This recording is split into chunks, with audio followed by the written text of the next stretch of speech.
Pemirsa, besok kita akan menyaksikan debat calon wakil presiden.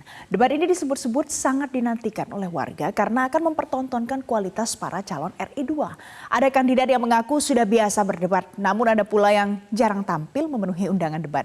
Siapa yang akan unggul dalam debat cawapres nanti? Siapa pula yang akan memainkan strategi menyerang, bertahan, atau malah cari aman? Sudah bergabung bersama kami ada jubir muda Amin untuk daerah Jawa Timur, Regina Nadia Suwono, kemudian ada jubir tim kampanye nasional Rahayu Saraswati, dan ada jubir TPN Ganjar Mahfud Aryo Seno Bagaskoro. Selamat pagi Mbak, selamat pagi Mas. Selamat pagi, Mbak Valen. Pagi. Nah, karena tema kita soal siapa yang jago memikat pemilih muda, jadi begini, kita akan simak terlebih dahulu ada komentar anak muda untuk debat ronde 2 besok. Kita simak bersama.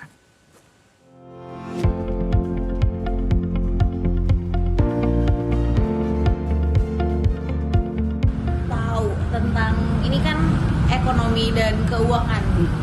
Tema debat cawapres tanggal 22 ini tuh kalau nggak salah membahas tentang ekonomi atau keuangan negara terkait ekonomi digital, penerapannya terhadap pembangunan infrastruktur dan penyerapan di APBN atau APBD. Iya tahu, itu topiknya tentang ekonomi, keuangan, sama infrastruktur.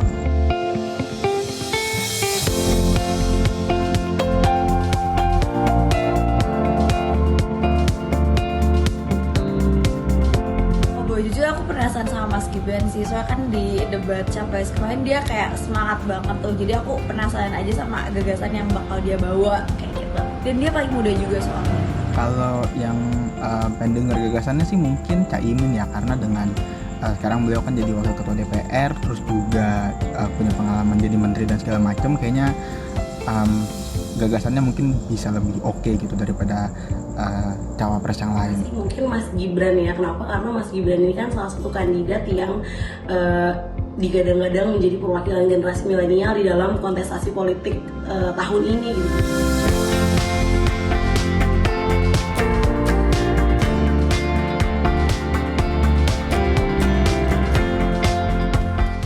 Paling menonjol sih ya mungkin Caimin juga gitu, atau Gibran, tapi kayaknya Caimin karena ya itu tadi dengan pengalamannya beliau jadi wakil ketua DPR, pernah jadi menteri juga, jadi kayaknya mungkin di debat cawapres nanti beliau bisa lebih menonjol gitu jawabannya.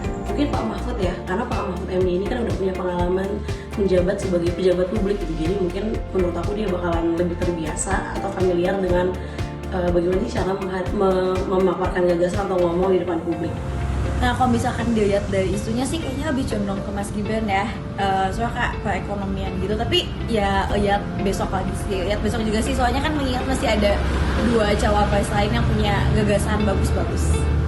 Nah pemirsa, kalau kita lihat tadi yang disampaikan anak-anak muda mahasiswa ini, ternyata ada 2 dari 3 mahasiswa penasaran dengan performa debat Gibran besok. Kalau begitu saya mau ke Mbak Saras terlebih dahulu. Mbak Saras, kalau kita lihat gimana sejauh ini persiapan debat Gibran untuk besok, kira-kira Mas Gibran gugup nggak di masa persiapan ini, Mbak Saras?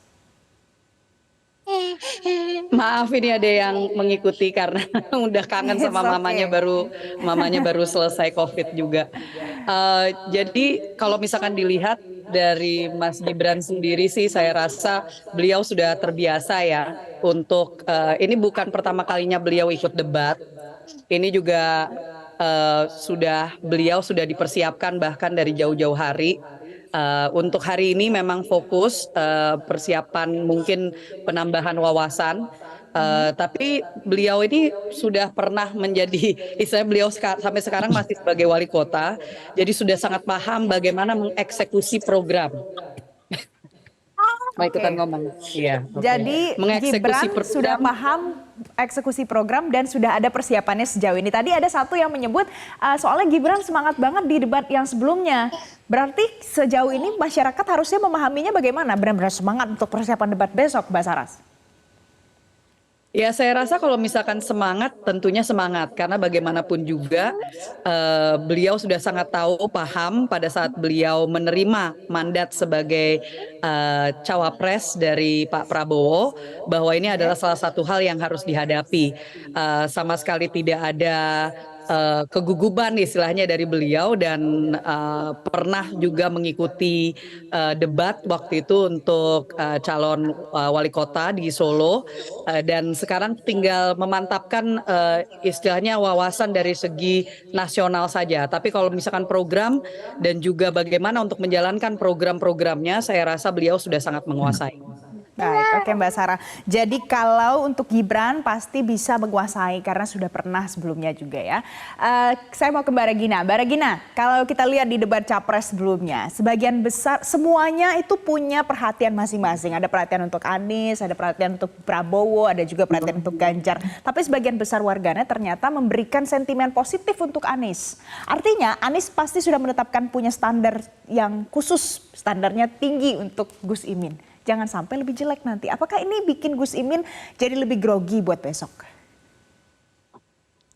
Oke, menurut saya di awal Pak Anies memilih Gus Imin sebagai calon wakil presiden beliau, mendampingi beliau, itu Pak Anies sudah tahu bahwa mereka ini akan menjalankan kepemimpinan duit tunggal, di mana mereka berdua punya kapasitas, level of knowledge, dan juga experience yang sepadan, bukan sebagai hanya ban serep gitu kan. Jadi memang Pak Anies ketika memilih beliau, beliau sudah yakin bahwa Pak Anies itu mampu punya level yang sama dengan Pak Anies. Apalagi sebelum kemarin debat ini nanti berlangsung, Caimin dan juga Pak Anies sudah melakukan banyak sekali program ke daerah-daerah dengan anak muda, contohnya seperti Desa Anies, Lepet Imin, itu di situ sudah membuktikan bahwa mereka sudah sangat familiar dengan isu-isu anak muda dan mereka mau bahkan untuk ditodong langsung pertanyaan, di challenge gagasannya, dan menurut saya itu akan membuat persiapannya akan jauh lebih matang nanti di debat perdana cawapres nanti, gitu. Oke, jadi pada saat memilih aja itu pasti sudah ada standarnya ya Mbak Regina ya. Kalau begitu sebelum kita lanjut lagi, saya mau ajak kita semua, kita akan simak dulu analisa pengamat politik Khairul Umam berikut ini. Kita simak. Kemudian karakter pendekatan ofensif akan jauh lebih efektif untuk menunjukkan titik beda antara kubu perubahan dengan pihak yang di-challenge atau ditantang. Dalam konteks ini adalah kekuasaan yang berjalan. Nah itu, saya mau ke Mas Seno. Mas Seno, Profesor Mahfud menyebut tidak perlu persiapan khusus, tapi di debat nanti Pak Mahfud akan samakah seperti Pak Ganjar yang kemarin main aman saja. Main aman ini kan sentimen yang akhirnya dimunculkan oleh masyarakat. Atau nanti akan menyerang, karena biasa kita tahu Pak Mahfud akan belak-belakan. Ya, debat itu dalam persepsi kami dan persepsi Pak Mahfud adalah momentum untuk melakukan penajaman visi misi dan pendalaman visi misi dari masing-masing kandidat. Maka yang disampaikan Pak Mahfud itu kenapa tidak perlu persiapan khusus, karena kalau yang namanya visi misi itu adalah bentuk dari cerminan harapan, pikiran, ya, gagasan yang diuji melalui berbagai macam pengalaman panjang. Tidak perlu dipelajari sendiri lagi, hanya cukup kemudian ditambahi beberapa informasi yang menambah wawasan, kemudian disampaikan ke publik. Jadi dalam pemahaman kami Mbak, nggak ada namanya itu menyerang atau menjadi ofensif atau menjadi bertahan, atau nanti ada gelandang serang, gelandang sayap kiri kanan, nggak ada. Buat kami dalam perdebatan itu yang penting adalah penajaman gagasan dan visi misi. Dan menarik kalau melihat positioning Pak Mahfud MD dalam debat cawapres besok, tentu konteksnya akan berbeda dengan debat capres kemarin. Hari ini kita melihat antusiasme yang luar biasa dari pemilih muda, dan banyak yang meragukan Pak Mahfud ini bisa ngomong tentang ekonomi enggak, itu dengan latar belakangnya yang sebenarnya jauh dari dunia ekonomi yang sedang dibahas besok. Tapi sebenarnya kita juga siap dengan memberikan kejutan. Yang namanya Pak Mahfud MD itu kayaknya kalau dalam posisi yang hari ini beliau tidak terlalu dianggap akan menguasai, besok kita rasa akan sangat memberikan banyak kejutan-kejutan yang bisa memberikan punchline yang akan ramai di media sosial. Saya rasa akan menarik debat cawapres pertama besok. Jadi Anda mengatakan besok Pak Mahfud akan memberikan kejutan. Sebelumnya Gus Imin juga mengatakan akan memberikan kejutan. Gibran juga nanti pasti memberikan kejutan. Tapi Mas Seno, ada pertanyaannya seperti ini. 1, jelas perubahan. 2, lanjutkan. 3, ini konsepnya apa ya? Karena belum terjawab setelah debat capres yang kemarin. Publik bertanya-tanya. Besok kira-kira bisa terjawab nggak Mas Seno? Iya sangat bisa. Sudah kita jelaskan berkali-kali. Sebenarnya gini Mbak. Di dalam pemerintahan baru manapun, tidak ada pemerintah yang bisa melakukan perubahan 100% dari pemerintah sebelumnya. Tidak ada juga yang bisa melakukan keberlanjutan 100% sama dengan pemerintahan sebelumnya. Tidak mungkin terjadi. Maka kita tidak ingin terjebak dalam narasi apakah kita harus perubahan atau keberlanjutan. Dalam setiap pemerintahan itu pasti ya harus ada yang diperbaiki kalau ada yang kurang baik, dan harus ada yang dilanjutkan, ada yang dirubah dan ada yang dilanjutkan, itu pasti. Maka kita ingin melakukan itu. Nah, cara memperbaikinya bagaimana yang dianggap paling efektif oleh Pak Ganjar dan Pak Mahfud, caranya adalah melalui percepatan. Percepatan korupsinya harus disikat, percepatan pembangunan dan lain sebagainya. Tapi yang bagus ya dilanjutkan, yang kemudian buruk ya dirubah. Jadi tidak ada kita bermain di posisi yang ekstrim perubahan atau ekstrim keberlanjutan. Kami rasa narasi Pak Ganjar dan Pak Mahfud clear. Oke, Mbak Sarah, tadi Mbak Seno mengatakan kalau di debat itu tidak perlu ada yang menyerang. Namanya juga debat seperti biasa. Tapi kalau kata Gus Imin, kalau yang menyerang itu kan membuat hangat. Kira-kira Gibran nanti strateginya bagaimana, Mbak Sarah? Saya rasa hanya Gibran yang akan tahu. banyak hal yang dari pengalaman saya juga di debat waktu Pilkada 2020, banyak hal yang muncul itu pas on the moment, on the spot. Jadi saya rasa Mas Gibran juga sebagai anak muda yang saya rasa dengan pengalaman beliau akan melihat seperti apa momentumnya. Mungkin bukan menyerang, perspektif kita ini kan lebih kepada mungkin ada menantang, pertanyaan yang mungkin menggelitik atau sedikit mempertanyakan kebijakan tapi tidak pernah menyerang secara pribadi. Itu sudah prinsip kami dari dulu karena kami melihat bahwa semua paslon adalah putra-putra terbaik yang tentunya untuk kita bisa meraih Indonesia Emas 2045 kita harus mempertahankan persatuan Indonesia. Oke, singkat saja kalau Mbak Regina, signature-nya Gus Imin gimana Mbak Regina? Kalau kita nggak menyerang ya, tapi kita menyelepet Mbak, dalam tanda arti karena di situ kan ruang publik untuk diskusi, kita nggak mungkin monolog, di situ akan ada dialog. Kalau monolog kan bisa disetting up ya, bisa dipersiapkan, tapi ketika cawapres satu menanyakan, men-challenge gagasan satunya, kita membuka ruang diskusi, kita tahu the real character of someone ya dari situ, karena tidak ada setting up, dan di situ tidak ada tuh yang namanya artificial lagi, tapi real, nggak kayak banner-banner gimmick yang artificial gitu kan. Jadi menurut saya memang strategi kita sederhana, Caimin akan menyelepet beberapa gagasan ataupun janji-janji yang dianggap kayaknya ini agak halu gitu ya, yang lebih realistis bagaimana nih, nah arahnya mungkin ke situ kita nanti. Kalau begitu berarti dua cawapres lainnya harus siap-siap diselepet sama Gus Imin besok ya Mbak Regina ya. Tapi Mbak Regina, Mbak Sarah, dan Mas Seno jangan kemana-mana dulu. Pemirsa, kita masih akan kembali untuk Anda, ada perbincangan lanjutannya seputar debat cawapres besok hari. Jadi jangan kemana-mana, tetaplah bersama kami.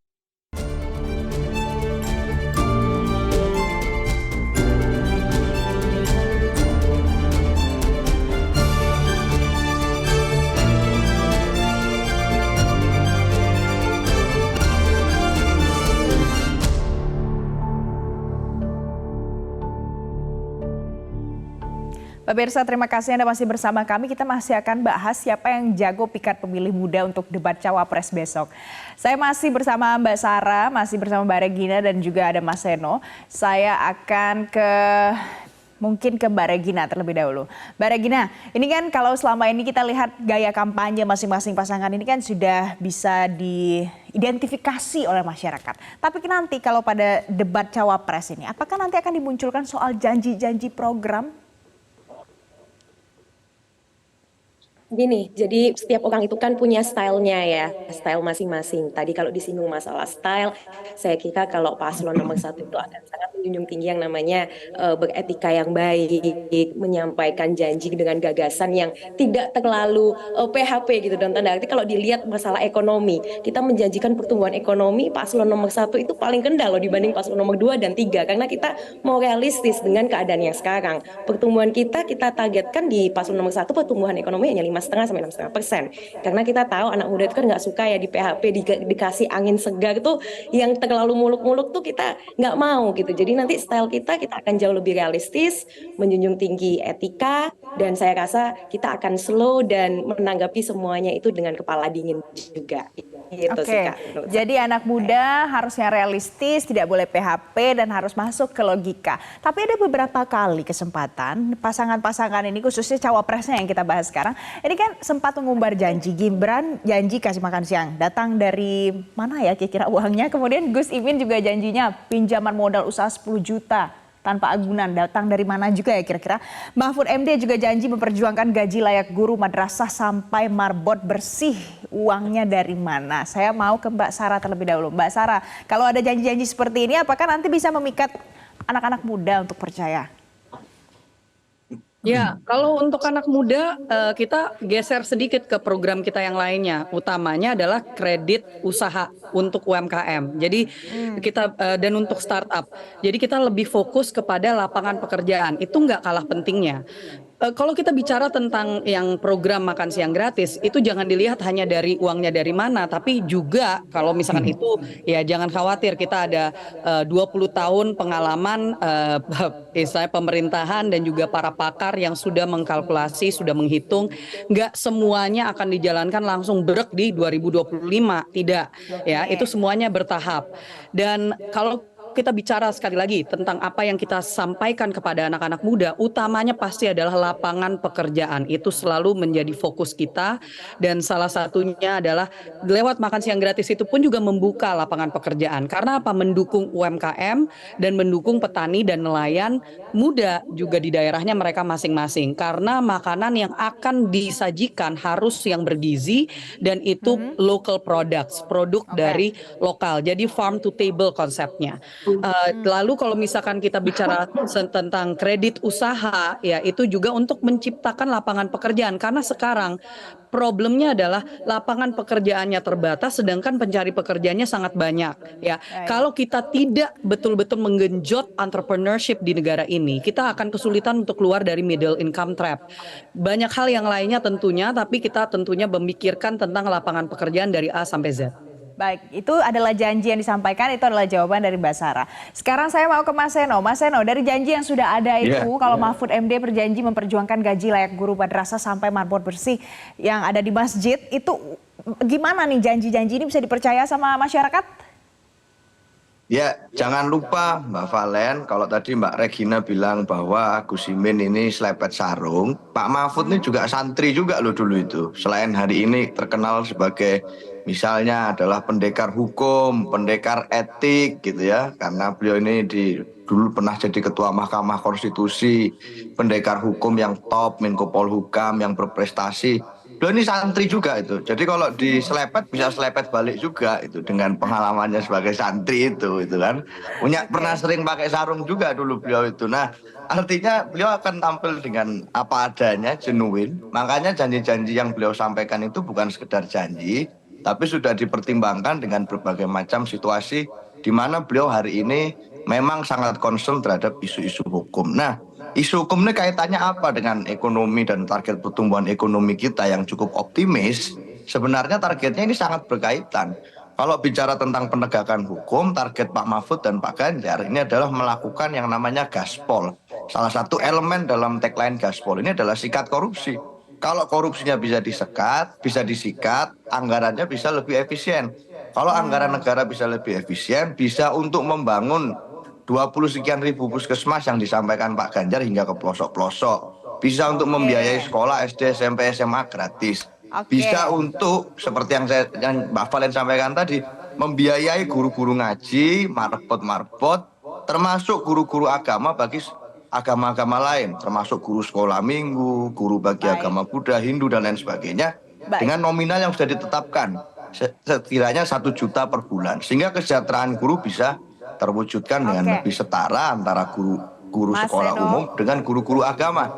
Nah, ini dipikirkan dengan bagaimana kita merancang sistem hukum yang baik dan positif, yang mana itu bisa mengurangi dengan sangat Baik. terjadinya tindak korupsi, hingga pertumbuhan ekonomi kita bisa lebih didorong dari anggaran Jadi yang lebih baik efektif. lagi ya. Kaitannya Oke, ke situ, Mas Seno. Mbak Wagen. Ya. Mas Seno, jadi itu adalah jawaban walaupun Mahfud MD latar belakangnya bukan ekonomi tapi bisa ada dampak seperti itu. Sekarang saya mau ke Mbak Regina. Mbak Regina, kalau besok tema debatnya itu seputar ekonomi, digital ekonomi, terus ada investasi.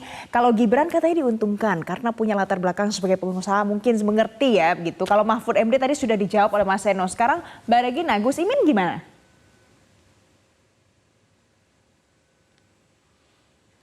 Gini, jadi masalah debat diuntungkan atau menguntungkan tuh menurut aku semuanya sama aja lah untuk paslon kita karena namanya topik ekonomi itu soul-nya dari sebuah kemajuan negara. Jadi malah menurut saya ekonomi ini, apalagi ini ekonomi makro, ini bukan ekonomi mikro. Kalau berbicara ekonomi mikro, oke, you as a businessman kamu mungkin bisa menguasai, tapi kita berbicara ekonomi makro yang melibatkan policy making. Di situ kita melihat hajat hidup banyak orang yang perlu pastinya pemimpin yang tahu bagaimana kebijakan-kebijakan itu sudah pernah diimplementasikan. Contoh Gus Imin sudah pernah menjabat sebagai Kemenaker, wakil ketua DPR di usia yang sangat muda, dan juga memimpin ketua umum partai. Dan menurut saya itu merupakan modal yang cukup besar untuk beliau menyongsong terkait ekonomi kerakyatan. Karena kalau berbicara ekonomi makro dan kerakyatan, kita nggak bisa ngomong business as usual. Kalau ada yang jelek ya harus dirubah, ada perubahan. Nggak bisa ngomong profit oriented aja, harus banyak kemaslahatan masyarakat yang dikupas di sana. Apalagi kalau berbicara nomor satu, Amin ini terkait kita ini generasi emas, bukan generasi cemas. Terkait generasi sandwich itu akan diulas lebih dalam lagi oleh Gus Imin terkait gender pay gap, dijelaskan lebih konkret oleh paslon nomor 1 besok gitu. Baik, jadi semua punya kelebihan, semua punya kekurangan juga, tapi besok kita akan lihat bagaimana keseruan debat Cawapres besok. Terima kasih Jubir Muda Amin untuk daerah Jawa Timur, Regina Nadia Suwono. Terima kasih Jubir Tim Kampanye Nasional, Rahayu Saraswati. Dan juga terima kasih Jubir TPN Ganjar Mahfud, Aryo Seno Bagaskoro. Terima kasih Mbak, terima kasih Mas. Jelajahi cara baru mendapatkan informasi. Download Metro TV Extend sekarang.